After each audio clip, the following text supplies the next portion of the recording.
If you can't go over or under, a poem by Joseph Morris.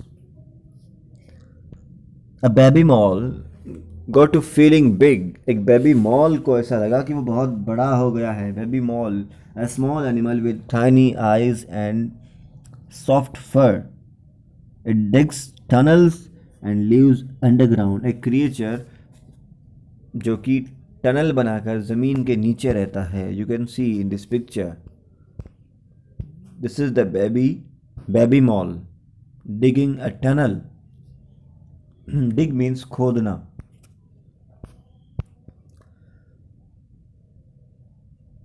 A baby mole got to feeling big and wanted to show how he could dig. और baby मोल को लगा कि वो भी tunnel खोद सकता है और वो भी अपने आप को साबित प्रूव करना चाहता था. So he plowed along in the soft, warm dirt till he hit something hard and it surely hurt. और उसने जगह भी कौन सी चुनी जहाँ पर बिल्कुल सॉफ्टनेस हो, बिल्कुल अच्छी स्मूथ सरफेस जहाँ पर थी, वहाँ से उसने खोदना शुरू किया. Ploughed means cut through mud.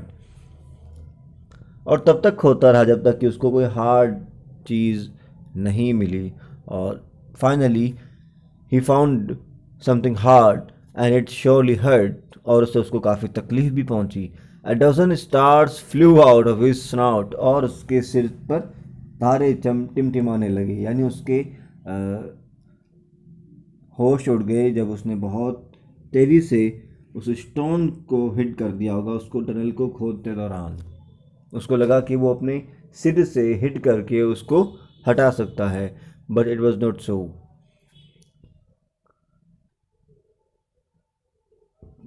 He sat on his haunches. Haunches means bottom. वो फाइनली परेशान होकर बैठ गया. ये it can be seen in this picture. The baby mole is trying to dig the tunnel and he is trying to butting, यानी अपने head से उसको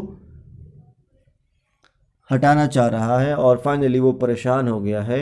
और इस दौरान उसके ग्रैंडफादर आते हैं, उसको एडवाइस करते हैं. ही सेट ऑन हिज हॉन्चेस बेगन टू पाउट. पाउट यानी अपने मुंह फुलाकर एक्सप्रेशन देना.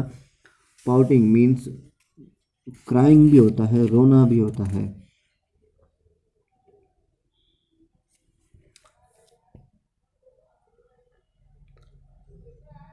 He sat on his haunches, began to pout, then rammed the thing again with his head. और थोड़ी देर रुकने के बाद फिर उसने उसी स्टोन को फिर से रैम करना, यानी उसको हिट करना अपने सिर से, अपने हेड से बहुत ताकत के साथ में हिट करना शुरू कर दिया.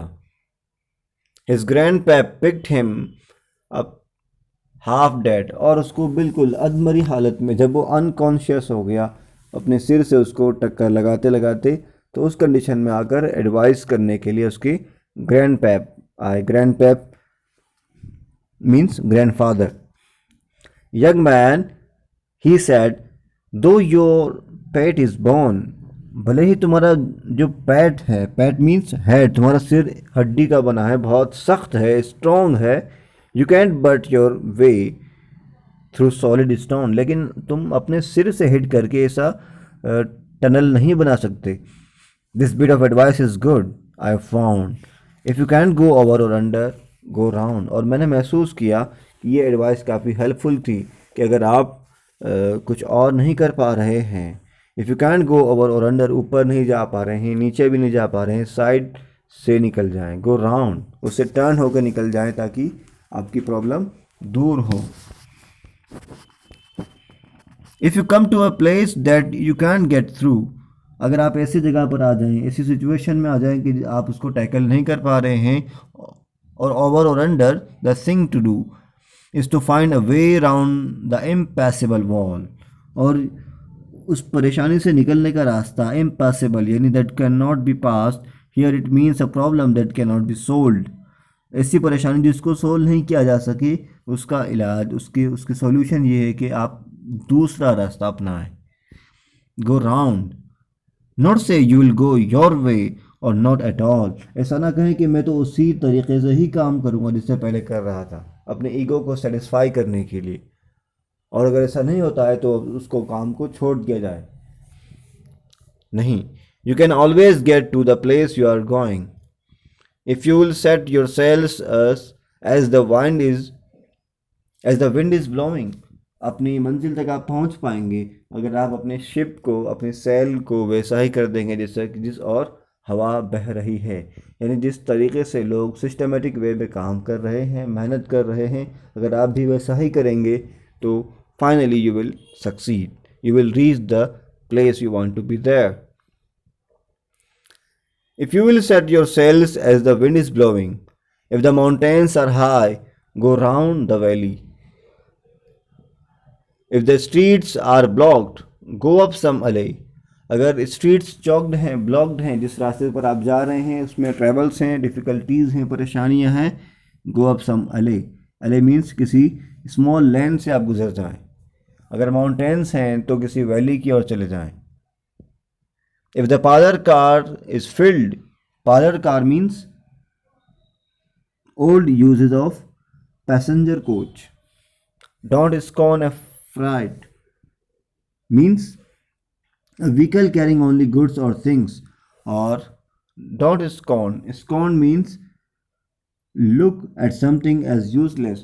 यानी जो माल गाड़ी है जिन वैगन्स पर सिर्फ गुड्स को कैरी किया जाता है उनको बेकार ना समझें, आप उसमें बैठ जाएं, किसी तरीके से अपना काम किया जाए।